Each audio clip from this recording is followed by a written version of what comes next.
They called her the Queen of Tejano music. She was radiant, adored, and unstoppable. But behind the glittering stages and the screaming fans, Selena Quintanilla's story was far more complicated than the one we've been told. For almost 30 years, the world believed they knew the full truth about her life and tragic ending.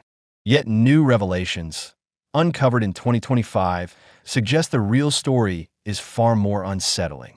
This is the untold story of Selena Quintanilla, her rise, her hidden struggles, the betrayal that ended it all, and the shadowy battle still being fought over her legacy. Selena was born in Lake Jackson, Texas, on April 16, 1971. From the very beginning, music was her family's lifeblood. Her father, Abraham Quintanilla, a former musician himself, recognized her talent early on. He trained her, pushed her, and built the foundation for the band that would change Tejano music forever, Selena y los Dinos. By her teenage years, Selena was already a phenomenon.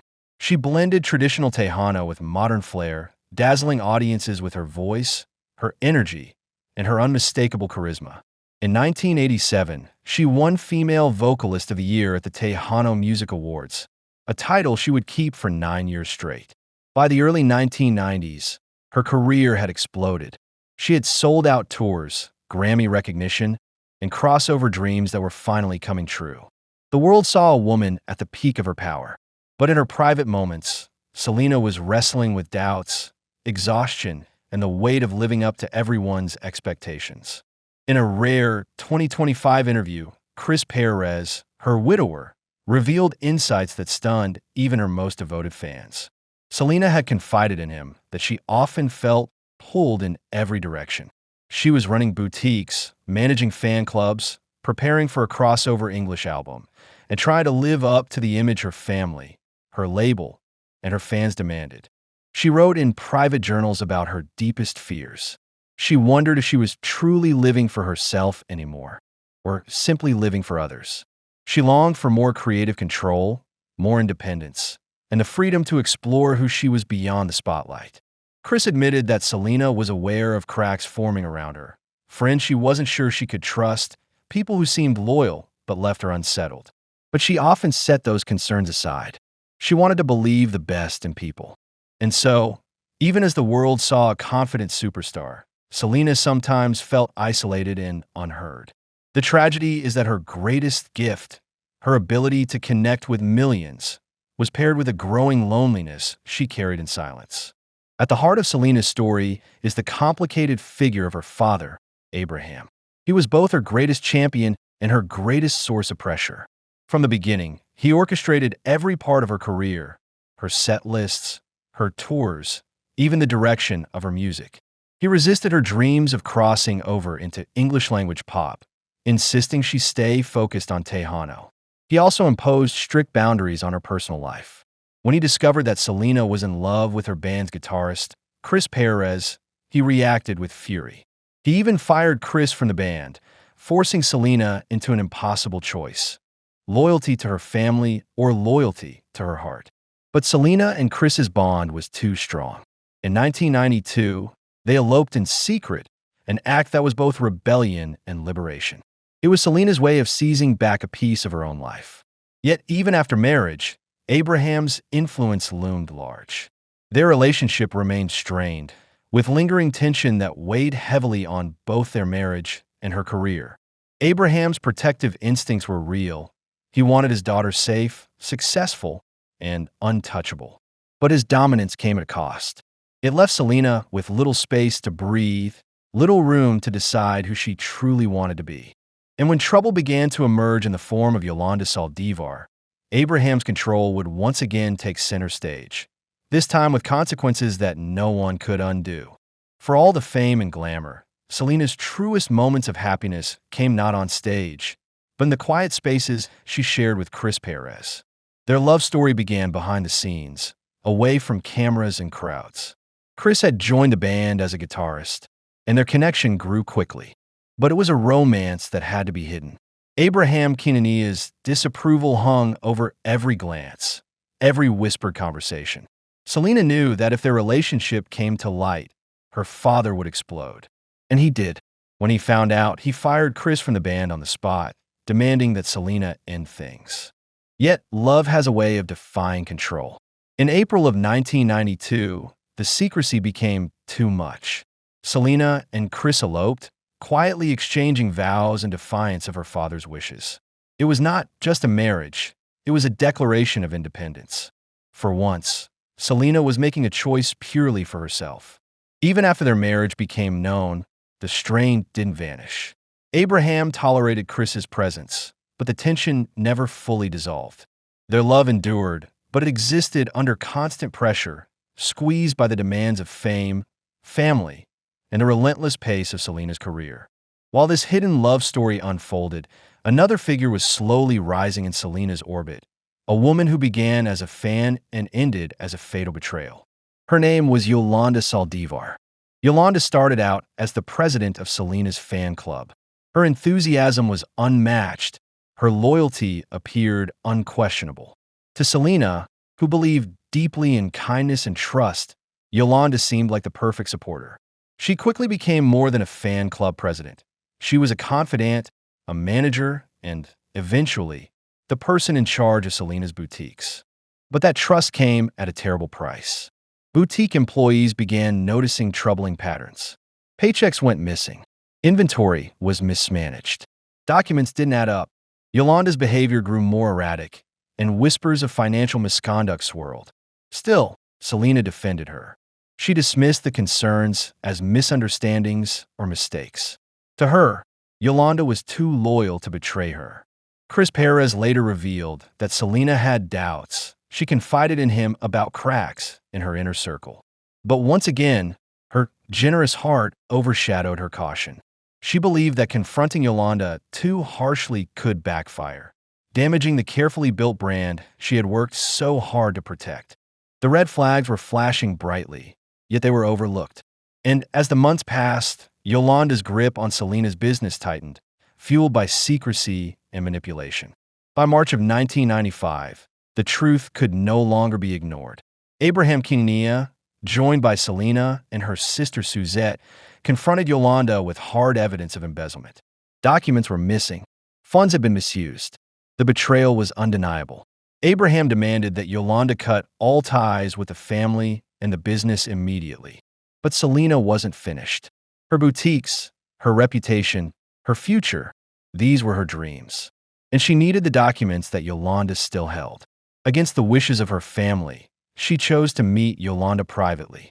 Selena believed that her trust, her kindness, her willingness to see the good in people would prevail. She thought Yolanda would never harm her. It was a decision that would prove devastating. In those final weeks, Selena stood at the height of her career. She was preparing to cross over into the English language market, on the verge of becoming an international superstar.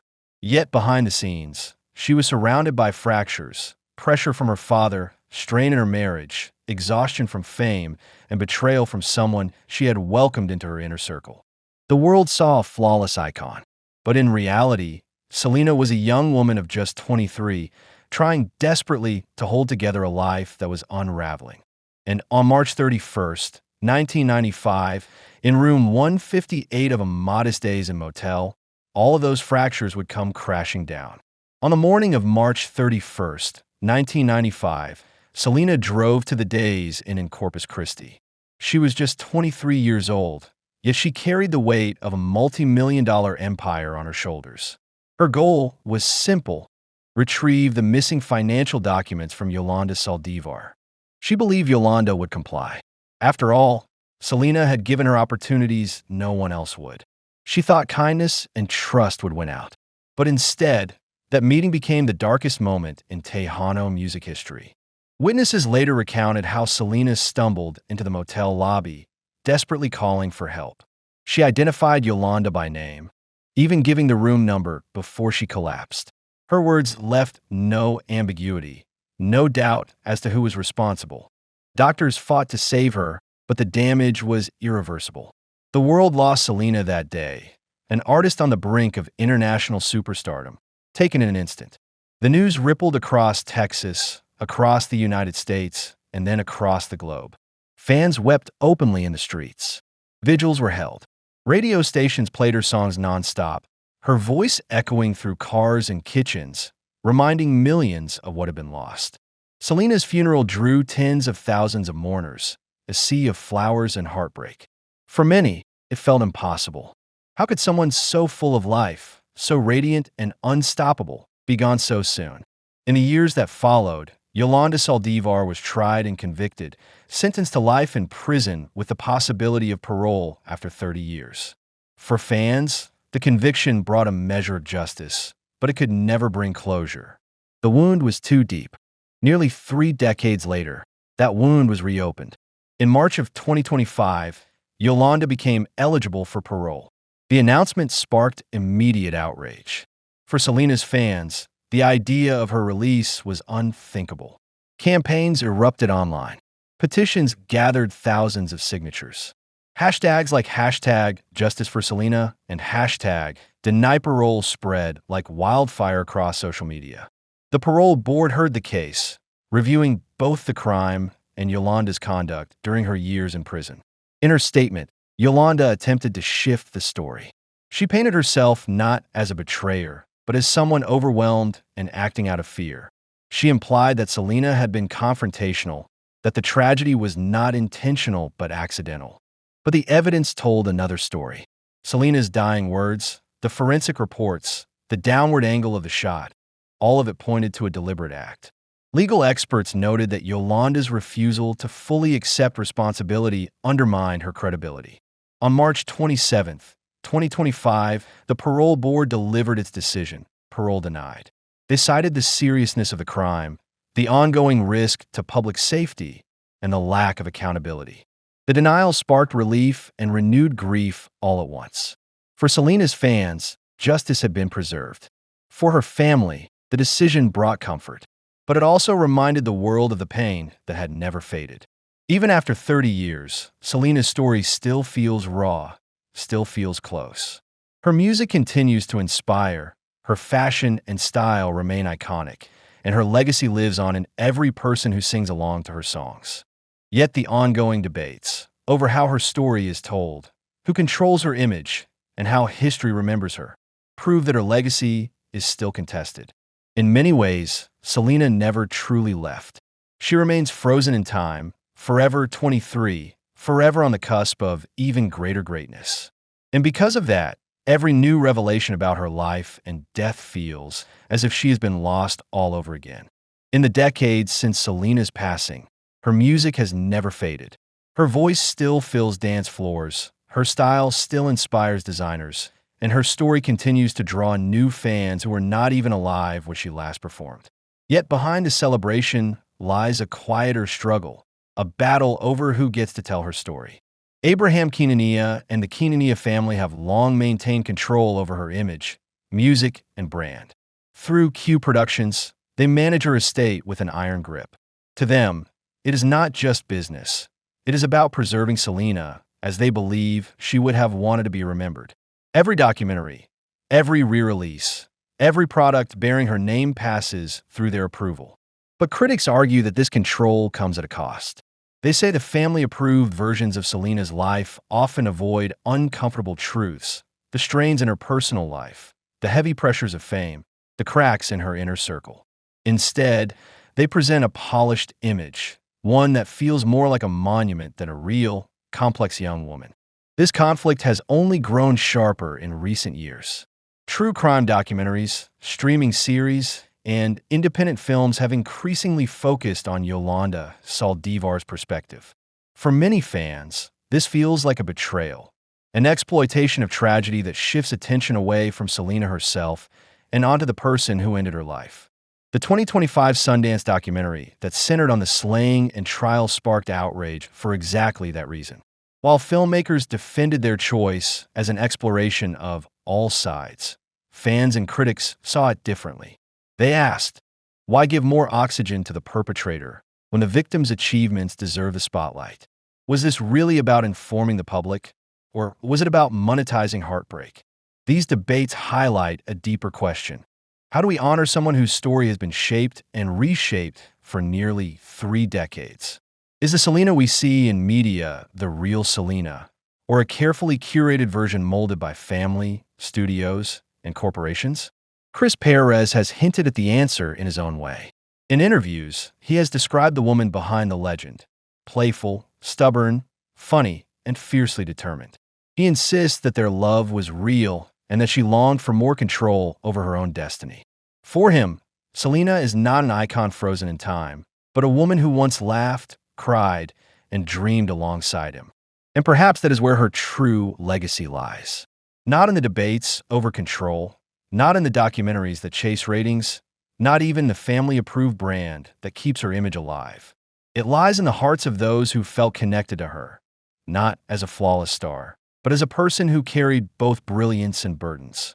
Selena's story is a reminder of how fragile greatness can be. At just 23 years old, she had already achieved what most could only dream of. She had become a symbol of hope for Latinas across America, a bridge between cultures, and a force of joy for millions. Yet her life was cut short by betrayal, leaving the world to wonder what might have been. Almost 30 years later, we are still asking the same questions. Who was the real Selena? How would she have shaped the world had she lived longer? And who, ultimately, has the right to tell her story? Perhaps the answer is that no single person does. Perhaps Selena belongs to everyone who still sings her songs, who still remembers her smile, and who refuses to let her voice fade into silence. Her life may have ended, but her spirit remains alive in every beat of music, in every fan's heart, and in every story told to a new generation discovering her for the first time. What do you think? Should Selena's story be controlled by her family, or should the world hear every version, even the uncomfortable ones? Let us know in the comments. And if you found this story powerful, subscribe for more untold legacies of icons gone too soon.